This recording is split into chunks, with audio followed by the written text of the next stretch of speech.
Hello and welcome everyone. My name is Lucy and I'm the Director for TechNova 2022. Thank you for joining us for the second iteration of the University of Waterloo's Women Plus in Tech Hackathon. We are so excited to have everyone joining us this week, both online and for the first time in person in Waterloo. TechNova's vision is to create a more gender equitable future in technology. Our event's mission is to create a safe, inclusive, and empowering community for women and underrepresented people in technology to start, grow, and build their careers. Through the three components of our event, Hack with Us, Prepare with Us, and Connect with Us, our goal is to inspire the next generation of trailblazers in technology. I'd like to take this opportunity to thank our organizing team for their dedication and hard work through this past year. Each one of our passionate members has helped drive TechNova's vision and mission to create an inclusive event that helps empower the community for women and underrepresented genders in technology. We'd like to begin with a land acknowledgement. The Waterloo, Kitchener, and Cambridge campuses of the University of Waterloo are situated on the Haldimand Tract, land that was granted to the Haudenosaunee of the Six Nations of the Grand River and are within the territory of the neutral Anishinaabe and Haudenosaunee peoples. We encourage you to learn more about the land that we are on through Native Land Digital. This year, we are proud to welcome over 500 attendees worldwide. This includes those from 170 different schools at different levels of education, including high school, university, undergraduate and graduate programs, college, and boot camps. For some of you, this may be your first hackathon, and for others, you're joining us as experienced hackers. We have hackers from over 32 different countries, all with the common goal of creating an amazing project and joining us to create an inclusive environment where hackers can grow professionally and connect with the community. We're also excited to share that those of you attending come from 53 different fields of study.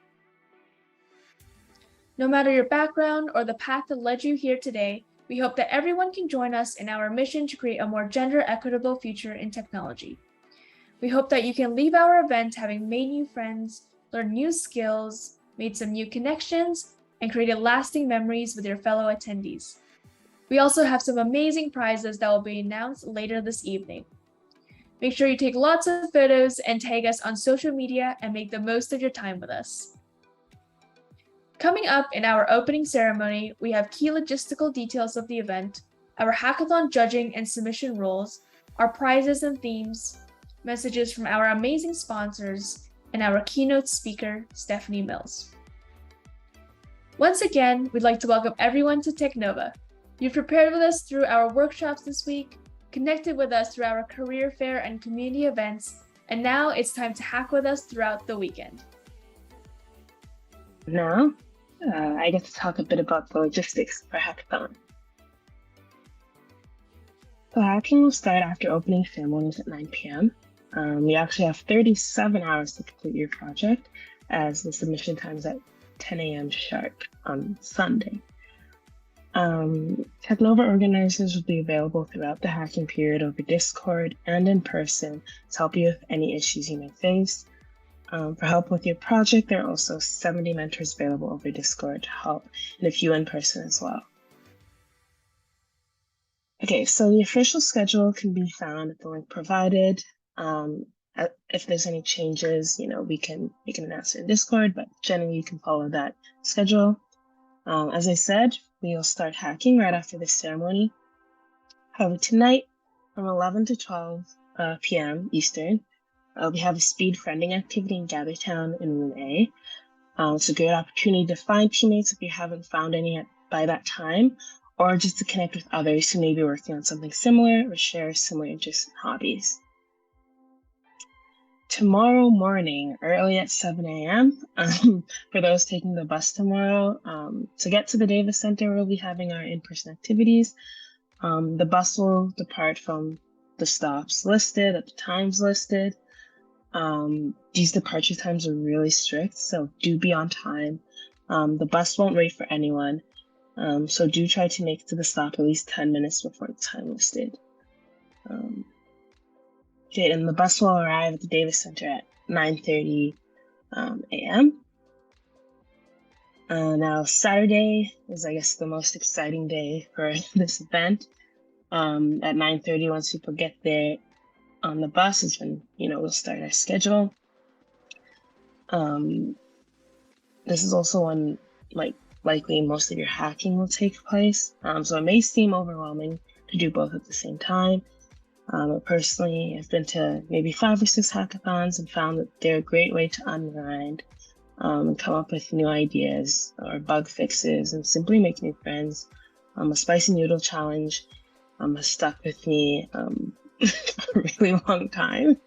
It's kind of crazy, so I encourage everyone to attend these events.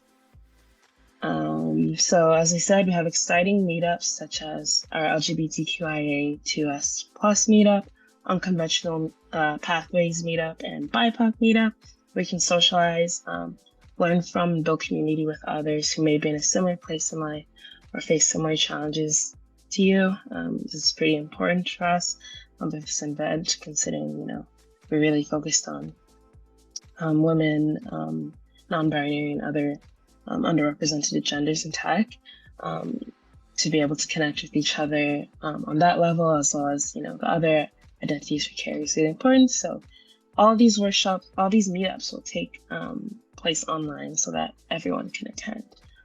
Online, we also have fun games, to unwind and recharge, challenges and opportunities to connect, such as our slide karaoke event, Painting with Bob Ross, which is, guaranteed relaxation, and a Gathertown game night at 9 p.m.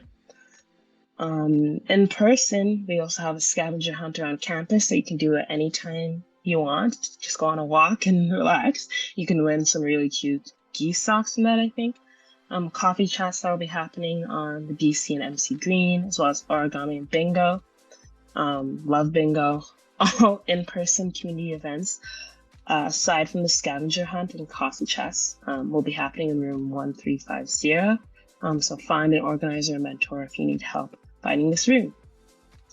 Quick notes, the building is open between 8 a.m. and 8 p.m.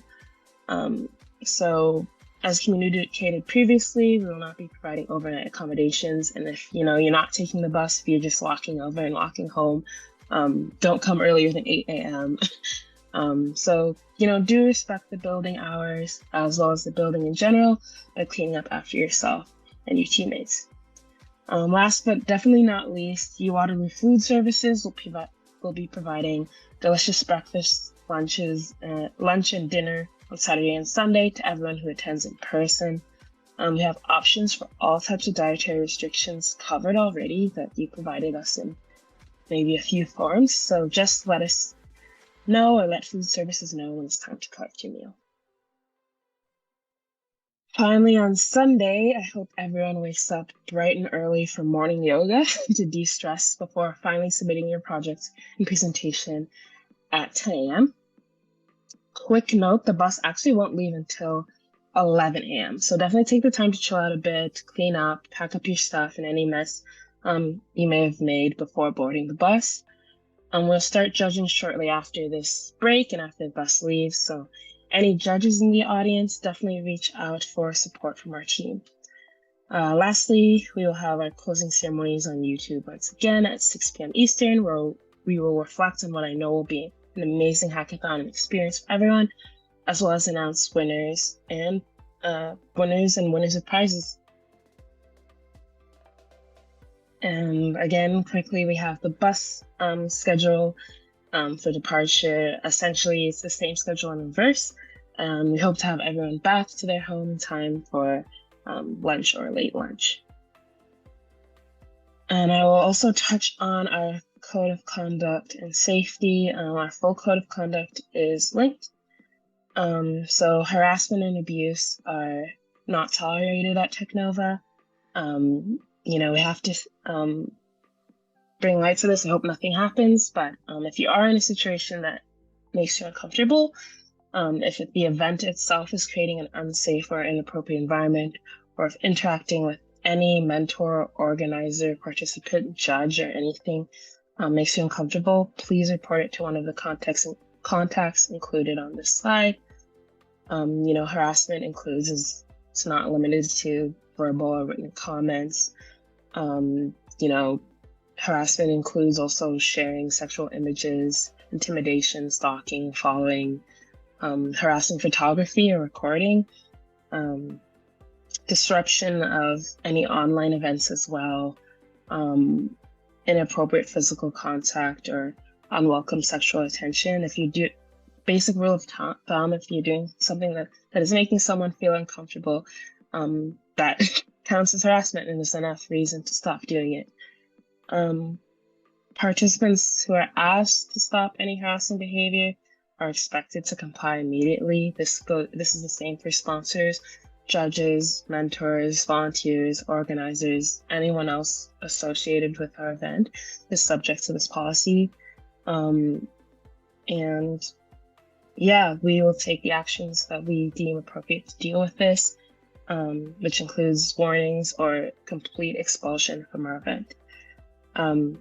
Also, if you're facing this issue, reach out to our organizing team and we can help you find the appropriate contacts. That may be campus security or local law enforcement. That may just mean providing an escort to a place where you maybe feel more safer during the event. But yeah, definitely let us know.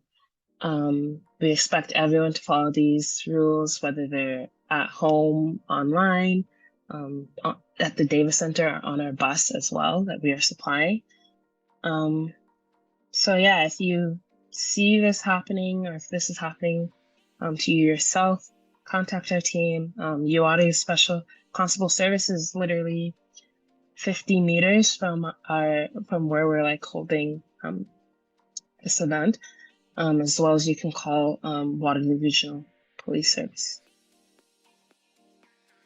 Finally, if anything I've said, you're not so sure about, so you need a bit more clarification, or if you just want to have a reference to it, here are some important links to have nearby during this event. Has all the information in this presentation and then some. Now I can pass it on so that we can talk a bit more about our platforms. Hi. Communication during the hackathon will mainly take place on our Discord server, so be sure to join to get the most up-to-date information and communicate with our organizers, mentors, sponsors, and other hackers. You can find the link to join the TechNova Discord server in the hacker package. And be sure to verify yourself using the code sent in the onboarding email. You need to verify to gain access to the full server. We also use GatherTown as a platform for meetups, workshops, panels, the career fair, and more. GatherTown is an interactive platform that our team has worked super hard to build to tailor an experience that mimics an in-person hackathon for those of you who couldn't join us in Waterloo this weekend. So we're super excited to have everyone explore our Gather space. Check out the GatherTown onboarding document and video linked in your hacker package for more details and instructions. We will be sending out announcements and instructions via our Discord server, so if you have any other inquiries during the hackathon, feel free to ask a question in the help channels, message anyone with an organizer role for support, or email us at hello@itstechnova.org. Hey hackers! Keep an eye out for our fun and exciting community events. Take a break from hacking, meet new friends, and win exciting prizes by participating in our online and in-person events such as Bingo, Meme and Emoji Design Contest, Bob Ross Paint Night, Morning Yoga, and Best Goose Photo Contest. There's also lots of meetups, which are another great way to meet other hackers. If you're looking for a quick break, be sure to chat and socialize in any of our community Discord channels by sharing food recommendations, music recommendations, or answering icebreakers. If you're still looking for a team, don't miss out on our speed friending/team finding session right after the opening ceremonies. Hope you have a fun time and good luck hacking. Hey hackers, for mentorship during the hackathon, look out for the ticketing system on Discord that will help you to efficiently match you to someone who has the knowledge to effectively help you out with questions that you may have. Don't be afraid to ask for assistance because everyone here is super friendly and nice, and doing so will also be one of the best ways to grow and expand your knowledge. There are both sponsor mentors and general mentors at the event who are very knowledgeable in many aspects, so you can definitely look forward to that. The Discord platforms, socials, and chats are great ways for you to connect mentors, sponsors, organizers, and peers, so I hope you all can take advantage of these opportunities. Have fun and learn a lot this weekend. Just a reminder that our hacking period begins 9 p.m. Friday, August 26th, and it ends at 10 a.m. Sunday, August 28th. You must be in a team of 1 to 4 people, and your hack should be created during the course of the hacking period. For questions on what is allowed or not, feel free to direct them to the general help channel on Discord. We also have mentorship available for all our hackers to support your amazing hacks, and you can find that in the Mentor Tickets channel on Discord, and this is also available during the entire hacking period. So now moving on to what everybody has been waiting for, information regarding the prizes. So we have 2 categories for overall prizes, the best overall hack and the best beginner hack. For the best overall hacks, the first place team will receive 250 Canadian dollars per hacker. The second place team will receive 150 Canadian dollars per hacker, and the third place team will receive 100 Canadian dollars per hacker. This prize considers both the overall hack and the pitch categories, and all teams that submit a project will be considered for this category. Similarly, the best beginner hacks will receive $250, $150, and $100 per hacker for first, second, and third place, respectively. To qualify for this prize, the team must be composed of at least 3/4 first-time hackers, and the hack and pitch are considered for this prize. Next, we move on to our theme prizes. The first theme prize is a more sustainable future, and the prize is around $80 per hacker. This theme recognizes the best hack that is aimed at safeguarding the environment. The next theme is the best hack for connectivity by HRT. This recognizes the hackathon project that enables connectivity the best. The first place winner will get a $150 Amazon gift card per hacker, as well as access to their VIP swag store. The second and third place winner will get a link to our VIP swag store as well. The third theme is accessibility to technology with a prize of $80 per hacker. This hack recognizes the best hack that is aimed at improving accessibility for people with disabilities. The next prize is for the best UX/UI hack, valued at $80 per hacker. This hack recognizes the team with the best UI/UX project, so show off your design skills here. The final theme is a hacker's choice and awards $80 per hacker. This theme recognizes the team that has received the most amount of votes from their peers through likes on dev posts, so be sure to vote for your favorite hack. Finally, we have our sponsored prizes. We want to give a warm thank you to all our sponsors. The first sponsored prize is the best use of Cockroach DB serverless for social good by Cockroach Labs. This prize recognizes the team that creates the best hack for social good using the hosted serverless version of Cockroach Labs. The winning hack will receive a $100 Amazon gift card per hacker and the opportunity to discuss and demo their project on a Cockroach DB livestream. Thank you, Cockroach Labs. The next sponsored prize is the best use of Google Cloud by Google. This prize recognizes the hack with the best use of any Google Cloud product, including Firebase. Each member of the winning team will receive cloud-branded backpacks. Thank you, Google. Our final sponsored prize is the best use of Pages by Cloudflare. This prize recognizes the hack with the most outstanding use of Pages, and the prize is a guaranteed interview with Cloudflare. Thank you, Cloudflare. Hey everyone, I'm Nevi, a product manager here at Cloudflare, and we are so excited to be sponsoring the TechNova Hackathon this year. At Cloudflare, we're focused on building a better internet by creating products to improve the performance, security, and reliability of applications. With this mission, we have an entire suite of developer products meant for devs like you to use as you build out your sites.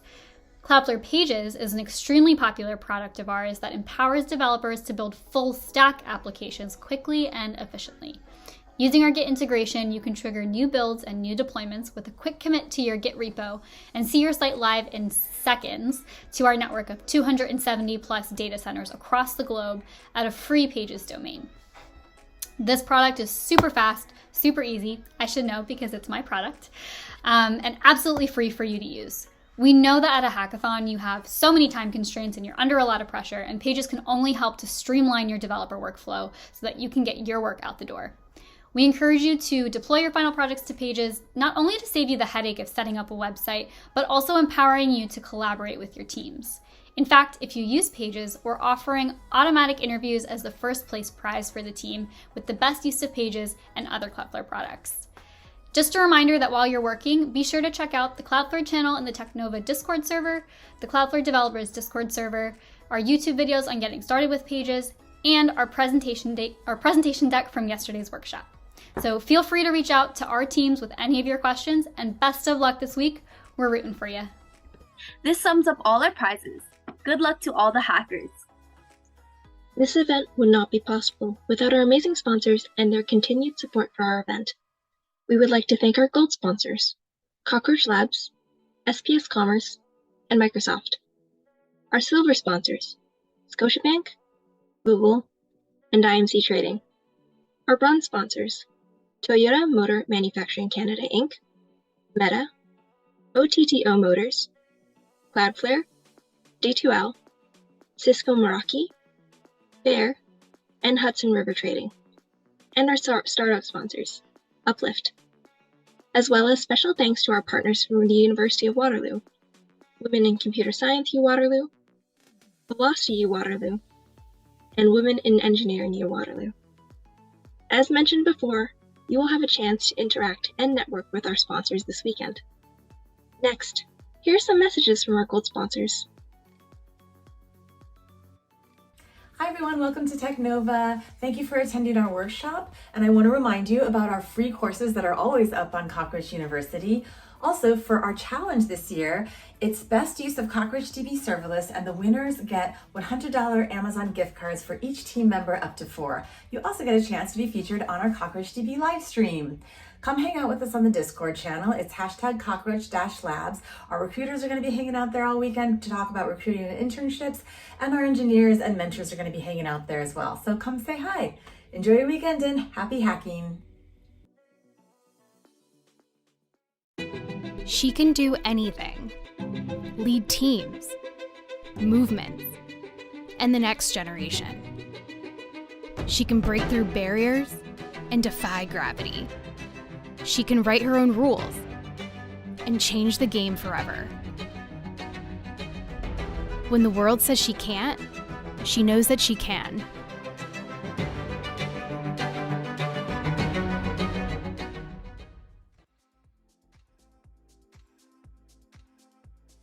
Hi, my name is Stephanie Mills, and I'm the founder of CodeGem.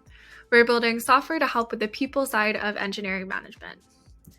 Our goal is to help teams build trust, find alignment, and continuously improve. We want CoGEM to be your safe space to bring your full self to work and ensure you get the support you need to thrive.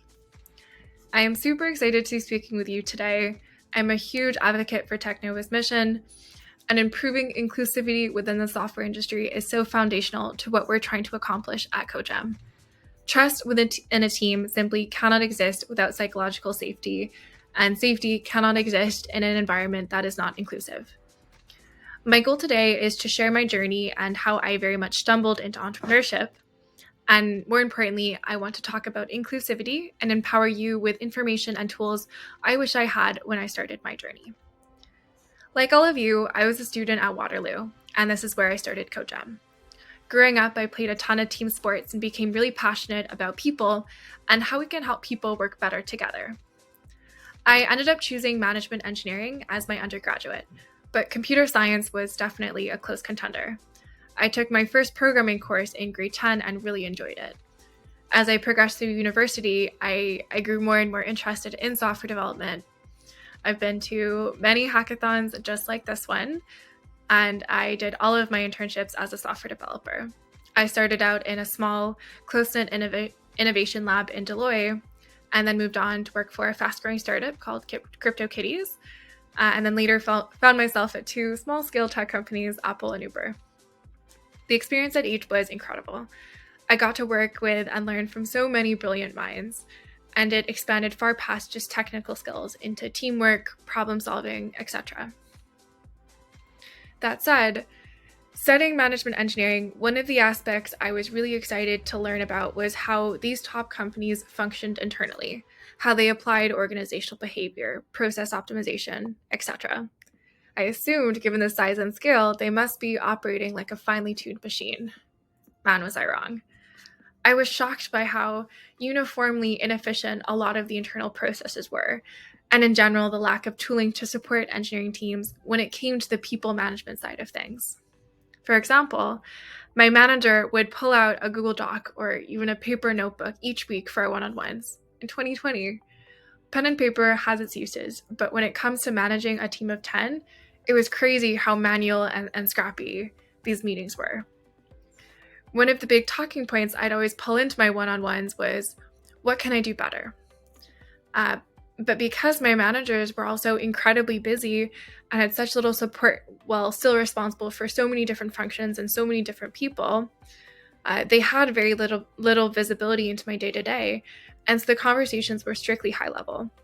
As a result, I wasn't getting the feedback or recognition I wanted, and I was struggling to bring up challenges because they were so anecdotal and subjective. As engineers, we're taught and really encouraged to solve problems and solve them independently. Growth is very important to me, and it is to most engineers, and I was frustrated by the lack of data to support my growth, or the challenges I faced that were impacting my growth. And this was really the inspiration for CoGEM. In fact, the name GEM is an acronym for Goal, Experiment, Measure. The idea was to build a tool that would support me as an engineer, not only identifying areas I could focus on improving, but more importantly, putting data behind these goals to really measure that improvement. Not only would this data demonstrate the hard work and progress I was making, but it would help me talk about the challenges I was facing that were impacting my ability to execute on these goals. So it was really a side project for the first part of its life, but towards the end of September 2019, Waterloo runs these startup pitch competitions. At the time, it was called Concept 5K, and I signed up to pitch really as a learning experience, but surprisingly ended up winning. This is what introduced me to the world of startups. I began looking at CoGEM less as a project and more as a product, which meant talking to more and more engineers, managers, and eventually engineering leaders. It was through these conversations that I discovered how common this problem was, and that the best way to support engineers was to make sure the person in charge of supporting them was better equipped to do so. Hence, CoGEM evolved to focus not just on the engineer experience, but really to build a tool focused on supporting the people responsible for supporting the engineers, the engineering managers. In 2020, with just one term of school left, I was selected for the Thiel Fellowship, a program backed by Peter Thiel, one of the co-founders of PayPal with Elon Musk. And what happens is they select 20 young people each year globally and give them money and resources to pursue a path outside of traditional education. To my surprise, my parents were actually quite supportive of this, but it definitely could have gone south pretty quickly. And it was because of the Teal Fellowship I was able to step out of Waterloo to work on CoGEM full-time. And a few months later, I raised our pre-seed funding. Along the way, I've been lucky enough to bring on a few incredible teammates, and we've been hard at work building out and iterating on top of CoGEM. Team building is and always will be one of the hardest parts of building a company, and so we're always looking for good people that align with our mission. If you're excited about what we're doing and care about improving the experience of engineers, please reach out. Whether you're looking for an internship or interested in trying out CoGEM with your team, I personally want to make sure we're building a tool that supports each and every one of you, especially when it comes to diversity and inclusion in the tech space. Now, you've probably heard diversity of the words diversity and inclusion, often referred to as D&I. Diversity focuses on the makeup of a workforce, demographics such as gender, ethnicity, age, sexual orientation, neurodiversity, among other things. At CoGEM, we're much more focused on the latter piece, inclusivity, which unfortunately too often is left out of the D&I conversation. In short, inclusion is a measure of culture that enables diversity to thrive. Think about the last team you worked with. A study by Catalyst found that it's actually much easier for us to notice experiences of exclusion rather than inclusion. So I want you to think about a moment when you felt disconnected from the group, when you felt you had to hide a part of yourself, or moments when you didn't feel comfortable voicing your opinion. An inclusive work environment ensures that everyone, regardless of who they are, have the same opportunities, resources, and space to share their ideas and feel valued. In the tech industry, D&I is a well-known problem, and it's quite easy to point out the diversity numbers that represent this. Only 10% of C-suite roles are held by women, and only 24% of computing jobs are held by women, a number that's actually decreasing. Or we can point at Stack Overflow's 2021 developer survey. The results showed that 90% of the respondents were male, only 5.31% were female, only 1.42% were non-binary, and of those, only 1% of them identified as transgender.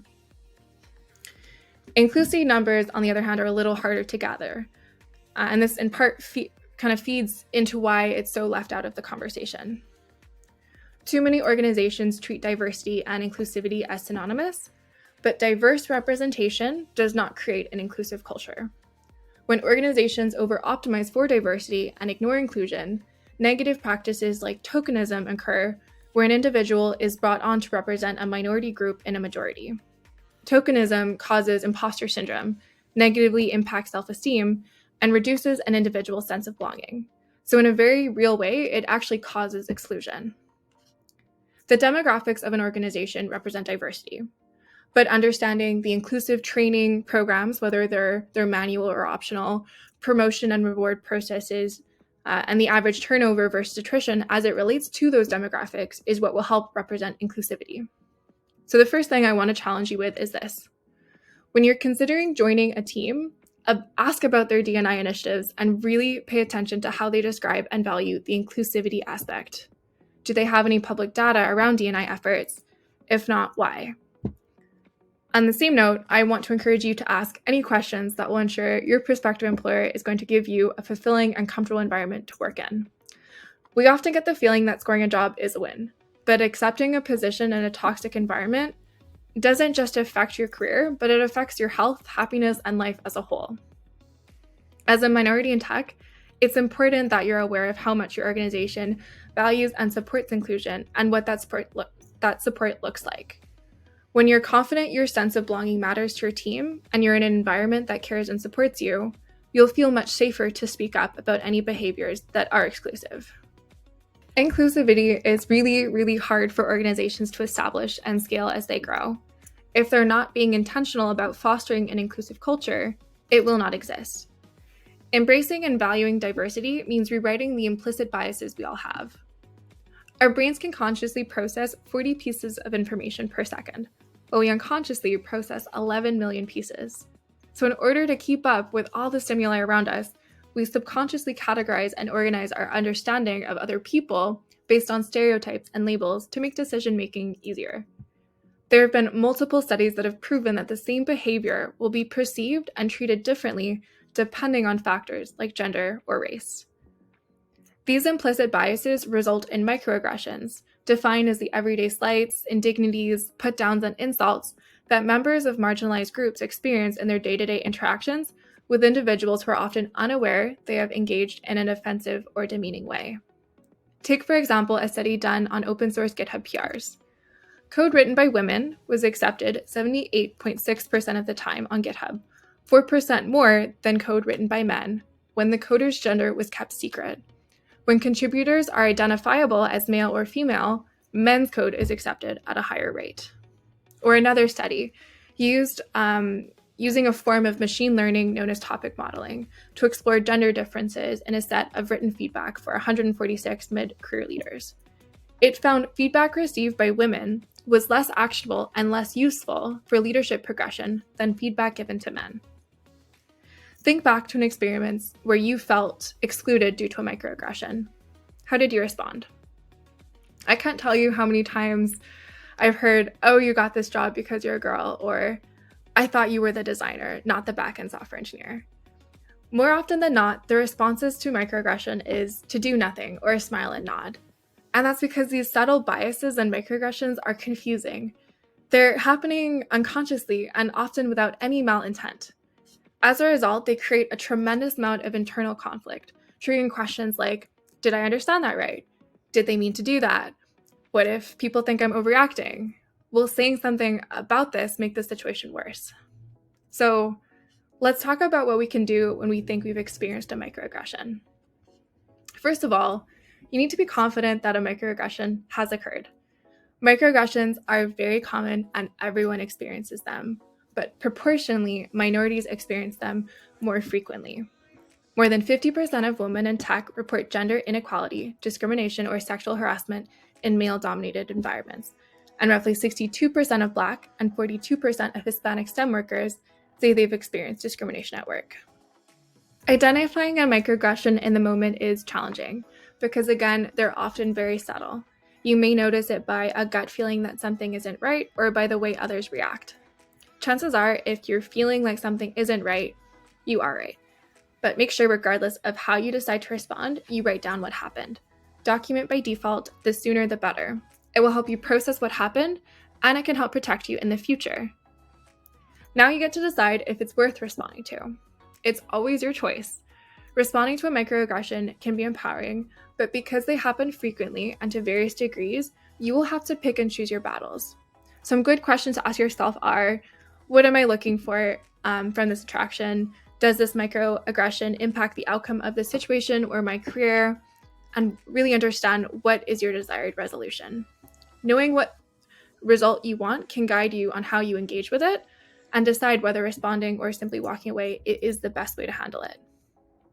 That said, too often microaggressions are shoved under the rug because they seem trivial on the surface and are hard to point out as issues. But they do add up, and every time we let one slide, we are conveying not only to others, but to ourselves that this behavior is acceptable. By keeping track of when microaggressions happen, we can identify repeat behavior and factor this in as part of the decision. You can and should rely on your support network. Understanding your organization's D&I initiatives and training help you feel safe and supported when you choose to respond to a microaggression. And more importantly, it will help eliminate a lot of the uncertainty and internal conflict around asking yourself, is this worth the fight?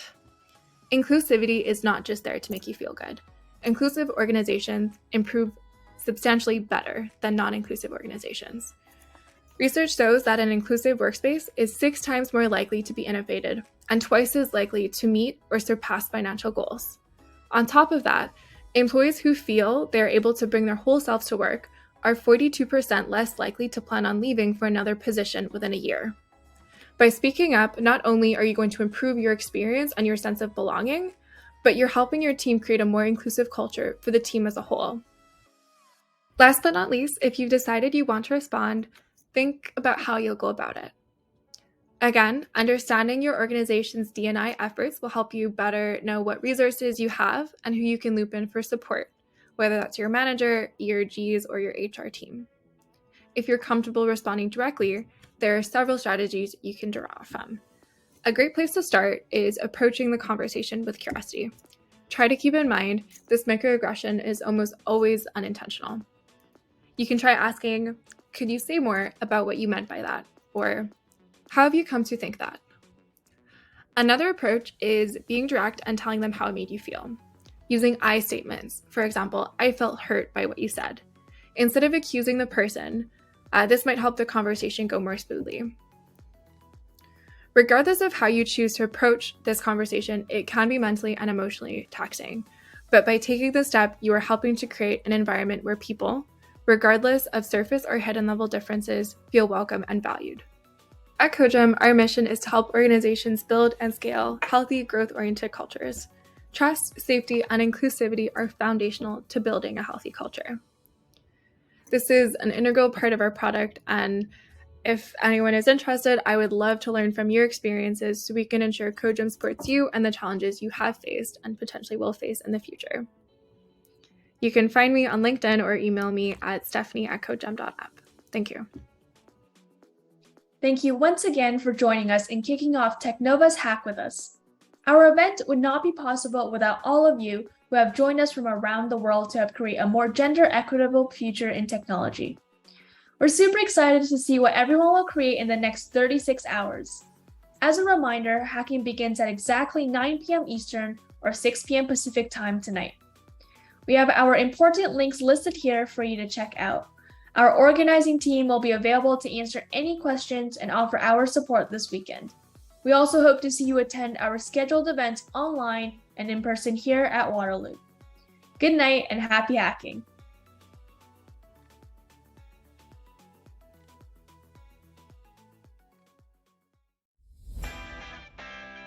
Hey everyone, we're from Cloudflare, the security, performance, and reliability company on a mission to help build a better internet.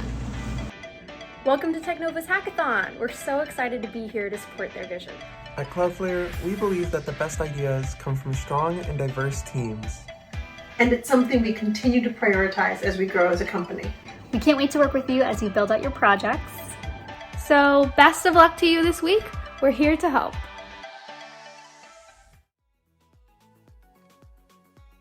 Hi everyone, my name is Tina Wilton. I'm the Campus Entrepreneurship Experience Manager at Velocity. Velocity is the experiential innovation hub on campus at the University of Waterloo. We offer lots of different resources to students who are interested in entrepreneurship.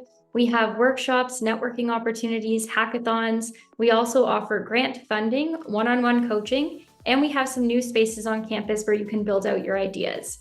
We look forward to hopefully working with you in the future. We work with students with all levels of experience, but we wish you the best of luck hacking at TechNova, and we look forward to seeing your ideas. Hi TechNova, my name is Mila and I'm the CEO and tech lead at Pronti AI. We're based in Kitchener-Waterloo, but as you can see I'm in Palo Alto today. So in tech terms, Pronti AI is using closet data and images to predict or personalize your shopping experiences. Pronti is a free wardrobe assistant that helps you with what to wear and what to buy. I'm really excited for what you guys will accomplish at this year's hackathon. Good luck!